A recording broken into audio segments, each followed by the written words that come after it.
Lantokiei eta berauek zorretan dauzkatenei irtenbidea eskaini ez, baina gehienetan enpresa hilobiratzeko balio izan du orain arte lege konkurtsalak. Enpresa gehienak jundiz likidazioire eta lege ostabe honek nahi dau ia zeo zerrein leikein gexa enpresak salbatzeko eta ez juteko zulure juten dizen modun danak. Olanik ez da judizializaten konkurtso bat, konkurtso beti hauke gauzatxar bat, erreputazioa eskasa. Aurrerantzean zorra negoziatu eta aterabideak segurtatzeko 10 urte ere izango ditu enpresak. Isilpean negoziatu ahal izango du eta hartzeko dun bakarrak ezingo du akordioa blokeatu. 51% ados egonezkero aurrera.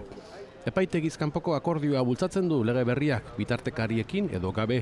Zorra kapital bihurtzeko aukera ere egongo da, enpresaren jabegoan sartzeko atea irekiz bankuei. Badira eredu onak nazioartean Alemanian esaterako. Konkurtso bat ez da gauza txar modun ikusten da restrukturazio bat bezala eta lagunduen biako eta dana sartzen dizor laguntzera eta enpresa asko sartzen diz konkurtson baina gehienetan urten etxen dabe. Espainiar estatuan aldiz, aditu honek dioenez, 10 urtean hainbat lege aldaketa egin arren ez da helburu teorikoa sekula lortu. Hartzeko dunen lehiaketa likidazio tresna hutsetik haratago baliabide mesedegarri bihurtzea alegia.